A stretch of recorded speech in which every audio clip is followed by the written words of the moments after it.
तो श्रीनिवास जी की जो पत्नी है लक्ष्मीबाई, वो बड़ी भक्त है, पर श्रीनिवास जी धनवान तो खूब हैं पर दान पुण्य कुछ नहीं करते।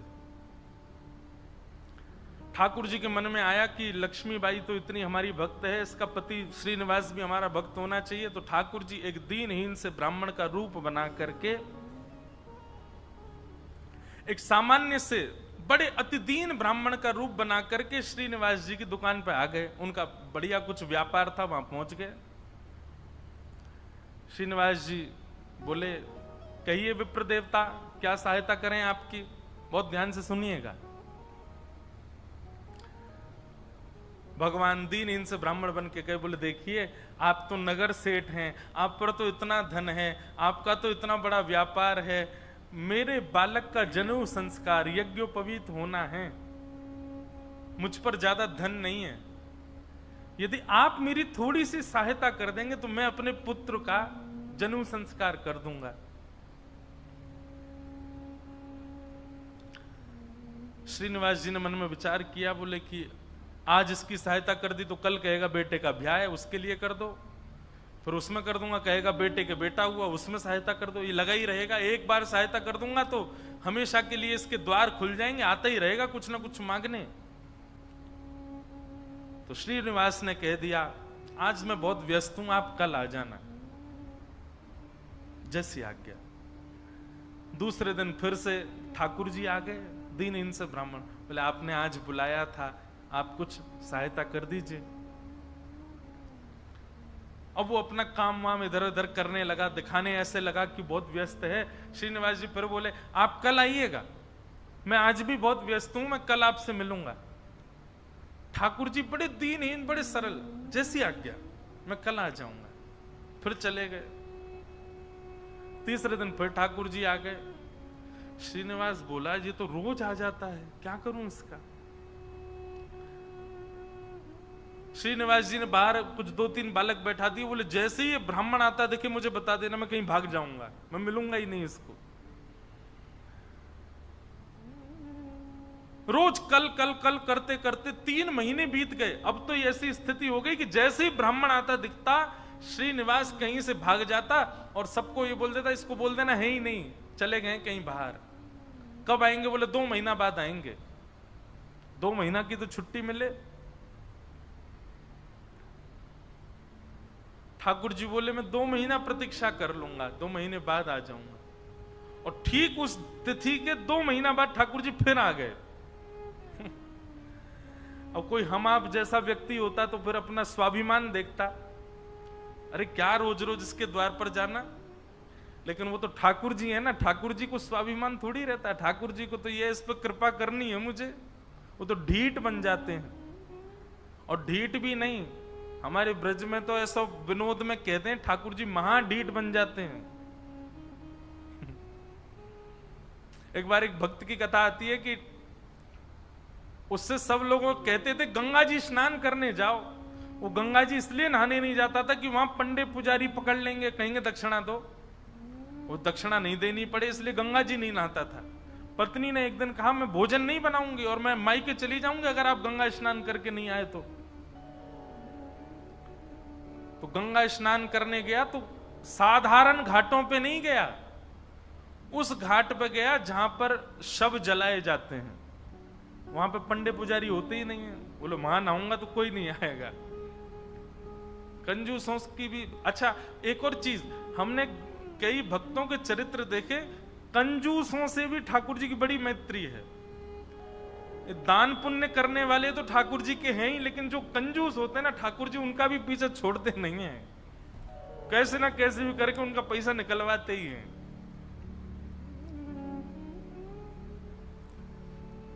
ये किसी अन्य भक्त की कथा है कि वो फिर मरघटा में गया, शमशान के घाट पर जाकर के जैसे ही डुबकी लगाई और डुबकी लगा के बाहर आया तो ब्राह्मण का वेश धारण करके ठाकुर जी आ गए। आइए आइए यजमान, जय हो, बड़े दिनान में देखो। बोले तुम यहां भी आ गए? बोले हम तो सब जगह रहते हैं। लाओ लाओ भैया, आज हमारी सुबह से किसी ने तिलक बिलक नहीं किया, लाओ चलो कुछ दक्षिणा दो। वो कथा बड़ी लंबी है, बड़ी प्रसिद्ध भी है। उसने कहा घर आ जाना, तो ठाकुर जी घर पहुंच गए। पत्नी ने कहा बाहर ब्राह्मण खड़ा है, उसको दक्षिणा देनी है। कंजूस व्यक्ति बोले उनसे कह दो आज बीमार हैं, कल आ जाएगा। पत्नी ने जाके कह दिया, बोले हमारे पतिदेव तो बीमार हैं। बोले यजमान बीमार हो गया, मैं तो यहीं बैठ करके उसका अनुष्ठान करूंगा, जब तक ठीक नहीं हो जाएगा अनुष्ठान करता रहूंगा मैं। ठाकुर जी भारी जपमाला लेकर के बैठ गए। पत्नी ने अंदर जाके बताया, बोले वो तो बाहर अनुष्ठान कर रहे हैं, तुम ठीक हो जाओ तब जाएंगे। मन में विचार करने लगा, बोले जाएगा नहीं, सुनो बाहर जाके उसको कह दो पतिदेव तो पधार गए, भगवत धाम चले गए। पत्नी बोली 1 रुपया ही तो देना है, दे दो जाके। बोले क्यों दे दो, तुमको क्या पता कितनी मेहनत से कमाया जाता है, मना कर दो, कह दो पधार गए वो तो। पत्नी बेचारी थोड़ी रोती रोती सी गई, बोले आप अब चले जाओ, पतिदेव तो पधार गए। ठाकुर जी बाहर ब्राह्मण बन के बैठे। ठाकुर जी बोले मेरे यजमान पधार गए, अंतिम संस्कार मैं करा के जाऊंगा, मेरे यजमान है, उनकी शव यात्रा में जाऊंगा, उनकी अर्थी मैं बनवाऊंगा, चिता में लकड़ियां मैं लगवाऊंगा, अपने हाथ से एक एक लकड़ी रखवाऊंगा, और मैं वेद मंत्र बोलूंगा, मेरे मंत्रों के उच्चारण से उनके अग्नि संस्कार होगा। मुझे नहीं चाहिए दक्षिणा, आप मत देना मुझको, अब मैं मुफ्त में उनका संस्कार करा के जाऊंगा। पत्नी दौड़ी दौड़ी गई, बोले 1 रुपया निकाल के दे दो, वो तो संस्कार कराने को तैयार है तुम्हारे।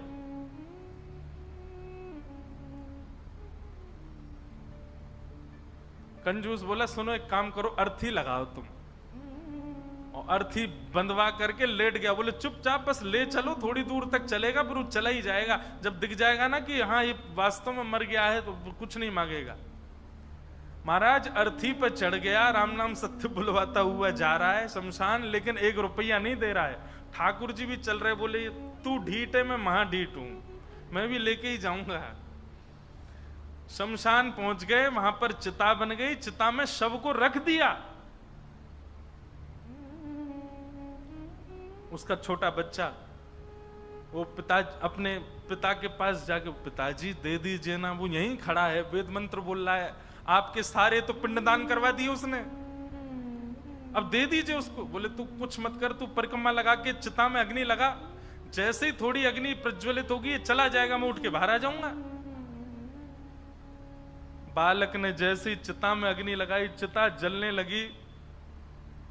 ठाकुर जी के मन में विचार आया, बोले भैया भगत मैं हारा तू जीता, तू निकल के बाहर आ। तुरंत उसका हाथ पकड़ करके खींचा और ठाकुर जी अपने रूप में प्रकट हो गए। वाह भाई तेरी कंजूसाई पर हम तेरे पर न्यौछावर हो गए, वाह ऐसी कंजूसाई,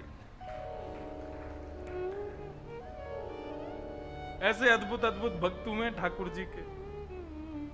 तो ऐसे ही थे ये श्रीनिवास। 6 महीना तक ब्राह्मण को लटकाए रखा, लेकिन उसको पैसा नहीं दिया। लेकिन रोज आकर के बैठ जाएं ठाकुर जी, तो बोले मेरे बेटे का यज्ञोपवीत होना है, कुछ दे दीजिए।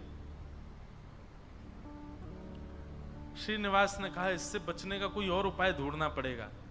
और उसने क्या किया, खोटे सिक्के जो कहीं नहीं चलते, खोटे सिक्के, पुराने सिक्के जो जिनका कहीं अस्तित्व नहीं है, जिनको कोई लेता तक नहीं है, उनकी 2 थैलियां बना करके, 2 पोटलियां बना करके रखी। और आज जैसे ही भगवान आए तो दोनों पोटलियां उनके हाथ में थमा दी। बोले ये लो पैसा, तुमने मांगा मैंने दिया, अब कल से मत आना यहां पर। ठाकुर जी तो सब जानते हैं, अंतर्यामी। भगवान ने जैसे ही देखा, कहा बोले ये तो खोटे सिक्के हैं, ये तो कहीं चलेंगे ही नहीं, इनका तो कोई प्रयोग ही नहीं होगा। बोले देखो बात हुई थी धन देने की, धन मैंने दे दिया, अब खोटा दूं अच्छा दूं ये मेरे ऊपर है। तुम मंगता हो, मैं दानी हूं, मैं चाहे जो दूं, तुम मना नहीं कर सकते, लेके जाओ इनको। ठाकुर जी बोले कृपा तो इस पर मुझे करनी है, चाहे जो हो जाए। ठाकुर जी चुपचाप श्रीनिवास के घर पहुंच गए और घर जाकर के, उनको पता था कि पत्नी परम भक्ता है, उसके आगे जाकर के ठाकुर जी तो रोने लगे और रोते रोते बोले 6 महीना से श्रीनिवास जी मुझको रोज बोल देते हैं कल आओ कल आओ कल आओ, और 6 महीना बाद आज मुझको ये फूटी हुई कौड़ियां दे दी हैं, खोटे सिक्के दे दिए, कहीं नहीं चलेंगे, मैं अपने पुत्र का कैसे करूं यज्ञोपवीत संस्कार। वो तो परम भक्ता थी, उसका हृदय तो इतना द्रवित हो गया, इतनी व्याकुल हो गई, क्या करूं, मेरे द्वार पर ब्राह्मण देवता मांगने के लिए आए हैं और 6 महीना से परेशान ब्राह्मण देवता हैं। तुरंत दौड़ करके भीतर गई और अपनी अलमारी के अंदर से उनके पिता ने एक सुंदर नासिका में पहनने वाला एक क्या बोलते हैं उसको, नथनी, वो नथनी उनको दी थी जिसकी कीमत हजारों लाखों में थी उस समय पर। मतलब कि अगर उसको बेच दिया जाए तो खूब सारा धन लिया जा सकता था, इतनी महंगी। अंदर तिजोरी के अंदर वो छुपा करके रखी थी श्रीनिवास ने ही। तुरंत वो तिजोरी से निकाल करके और अपनी जो नथनी थी ब्राह्मण देवता को प्रदान कर दी। बोले आप इसको ले जाइए और आप अपने पुत्र का बड़े प्रेम से आनंद से यज्ञोपवीत संस्कार करो। ठाकुर जी तो बड़े प्रसन्न हो गए। ठाकुर जी उस नथनी को लेकर के सीधे श्रीनिवास की दुकान पे ही गए और दुकान पे जाके बोले देखो आपने तो खोटे सिक्के दिए, उनसे तो कोई काम बन नहीं रहा, अब मुझे एक दानी ने एक स्वर्ण की सामग्री दी है, आप उसको गिरवी रख करके मुझे 100 सोने की मोहर दे दो। श्रीनिवास बोला दिखाओ क्या दिया है। तो जैसे ही वो नथनी दी, वो नथनी तो देखते ही वो समझ गया ये तो मेरी पत्नी की है। उसने घुमा घुमा करके देखा और उसने मन में आया, बोले पत्नी है भी ऐसी, बड़ी सीधी है, भोली है, भक्त है, ये जरूर घर जा करके रोया होगा और उसने इसको निकाल, लेकिन उसने मुझसे पूछे बिना दे दी। श्रीनिवास ने कहा ठीक है मैं देता हूं, रुको।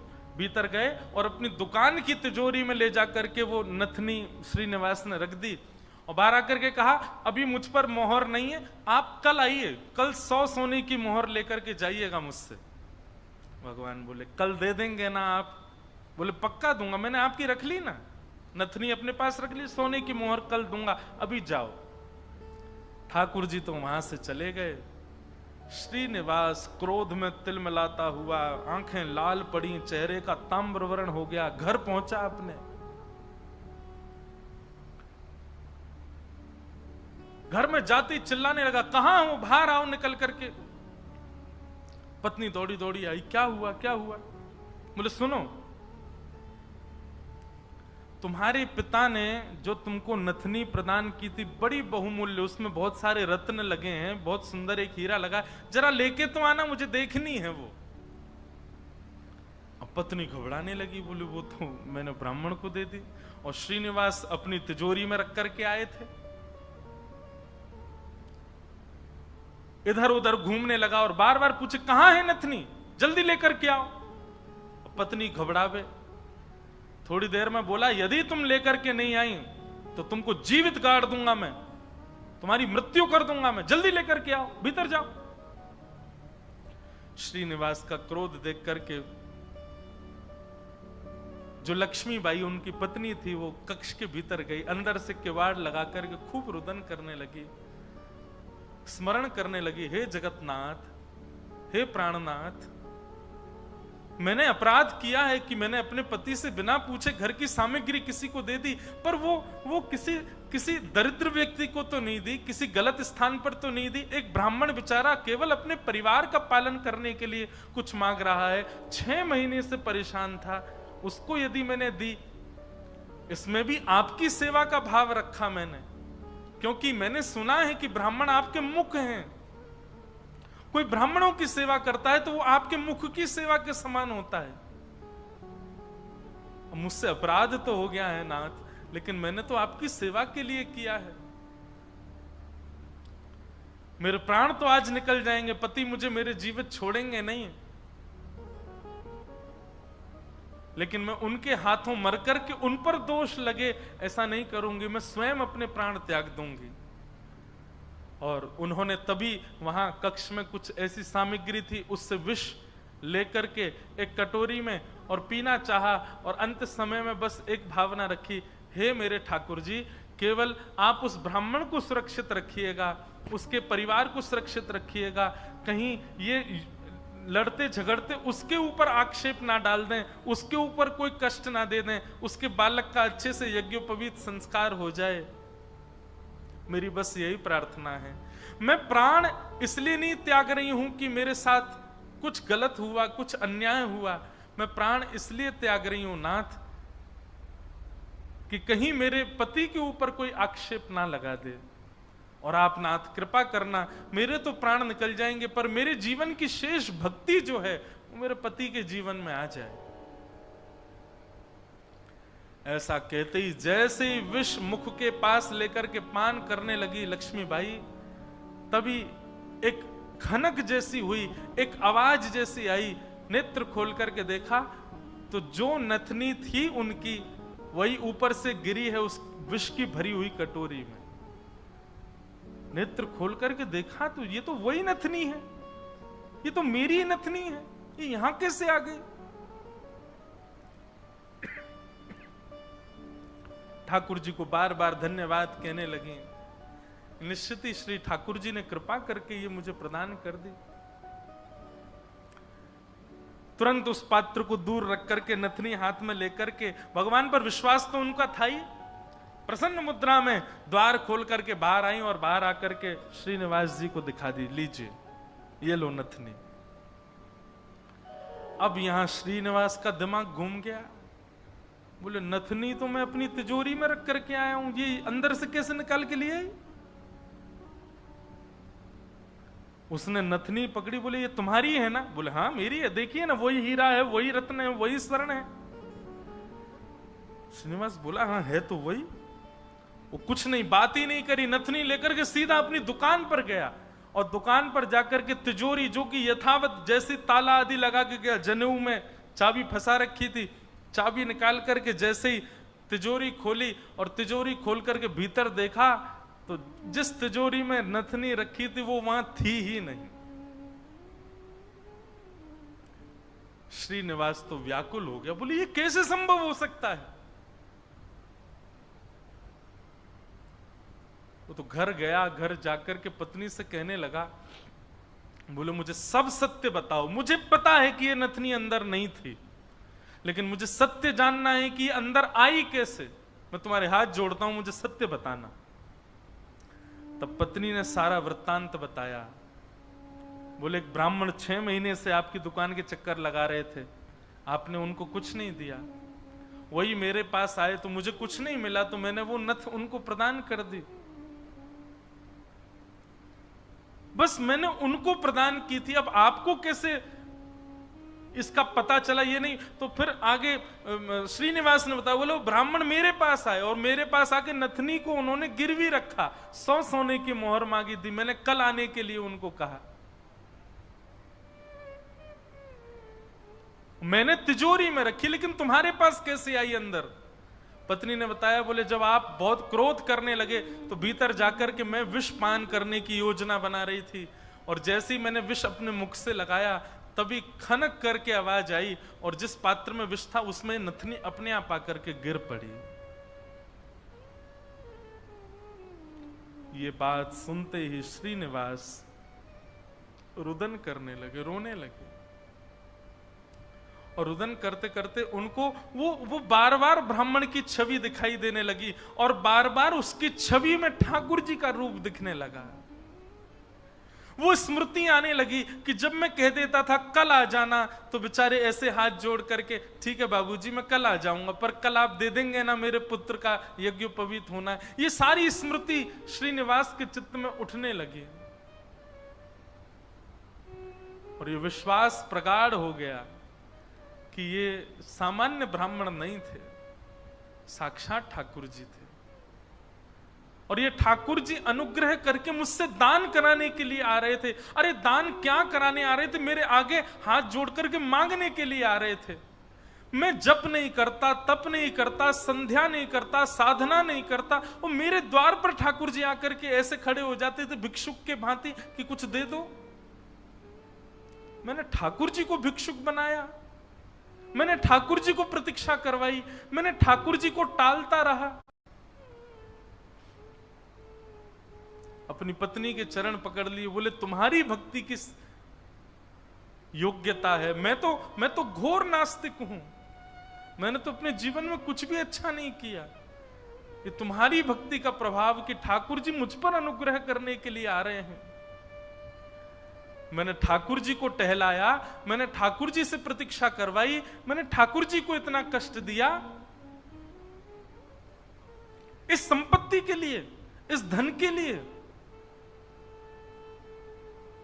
तुरंत हाथ में जल लेकर के, अक्षत लेकर के, दक्षिणा रख करके अपनी पत्नी से कहा तुम भी हाथ रखो, और दोनों ने हाथ में हाथ रख करके अपनी संपूर्ण संपत्ति, जितनी संपत्ति है, दुकान, मकान, बगान, जो कुछ भी था उनके पास में, सबको संकल्पित करके कृष्णार्पणमस्तु, हम सब ठाकुर जी को अर्पित करते हैं। इस संपत्ति के चक्कर में मैंने ठाकुर जी से प्रतीक्षा करवाई, इस संपत्ति के आगे मैंने ठाकुर जी को इतना कष्ट दिया।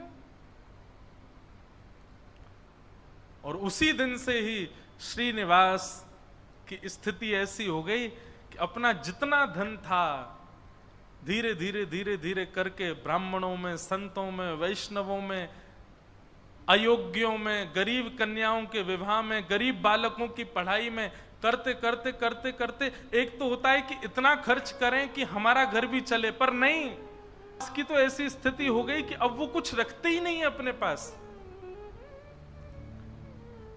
अपनी दुकान भी बेच दी, अपनी सारी संपत्ति बेच दी, एक दिन अपना घर भी बेच दिया। परिवार के लोग धीरे धीरे कोसते कोसते दूर होने लगे। अरे क्या बुद्धि हो गई तुम्हारी, सब बेच दिया। सबको ठाकुर जी की सेवा और ठाकुर जी के जनों की सेवा में लगा दिया। एक फूटी कौड़ी भी अपने पास नहीं रखी। बोले कि नहीं, इसकी वजह से मैंने ठाकुर जी को श्रमित कराया, मैं इसको कैसे रख सकता हूं। और सब छोड़ करके, सब त्याग करके पत्नी ने कहा अब हमारे पास कुछ भी नहीं है, रहने के लिए घर भी नहीं है, भोजन करने के लिए अन्न भी नहीं है, पहनने के लिए वस्त्र भी नहीं है, अब हम क्या करें। बोले अब पकड़ो मेरा हाथ। अब हमने सब छोड़ दिया, क्योंकि अब तक सबको अपना माना था, पर अब हमारे नाथ, हमारे स्वामी श्री पंडरीनाथ हैं, श्री विठ्ठल भगवान हैं। चलो उन्हीं की शरण में, चलो उन्हीं के नगर में, वही खिलाएंगे, वही रिलाएंगे, वही सब करेंगे हमारी व्यवस्था। और श्रीनिवास अपनी पत्नी के साथ पंढरपुर आ गए हमेशा के लिए। यहां आकर के उन्होंने दिव्य एक संत थे, उनसे गुरु दीक्षा ली। और गुरु दीक्षा लेने के बाद केवल एक ही उनका काम, दिन में जाना और जाकर के श्री पंडरीनाथ भगवान का दर्शन करना, और पूरे दिन यहाँ के वैष्णवों का दर्शन, उनकी सेवा करना, यही उनका काम। दीक्षा के बाद गुरुदेव ने उनको दूसरा नाम प्रदान कर दिया। दीक्षा में एक नाम दिया जाता है, और अब तक उनका नाम श्रीनिवास था, अब उनका नाम पुरंदर दास हो गया।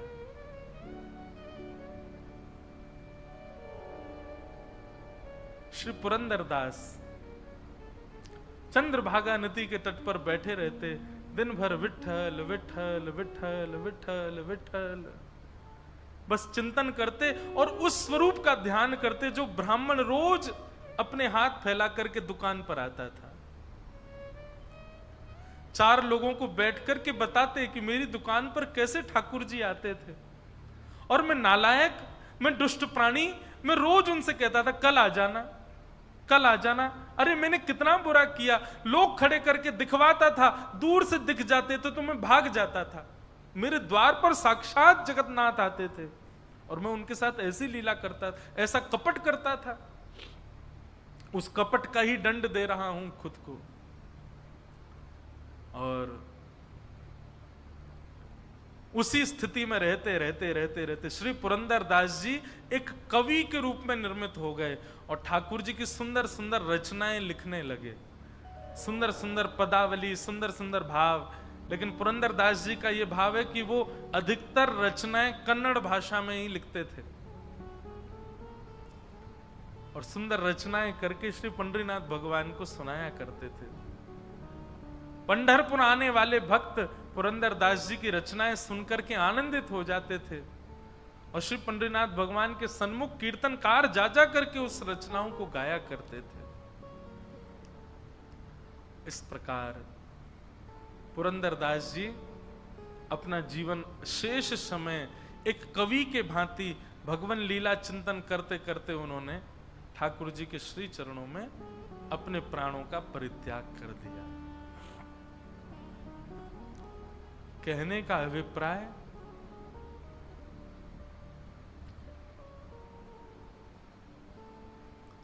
ये देखा जाता है अधिकतर कि घर में यदि माताएं बहनें भक्त स्वरूपा हैं, उनके चित्त में यदि भक्ति है तो उनकी भक्ति का प्रभाव पति पर, पुत्र पर, पिता पर और घर के जो सदस्य हैं उन पर पड़ता है और उन्हीं के भक्ति के प्रभाव से सब सुखी होते हैं।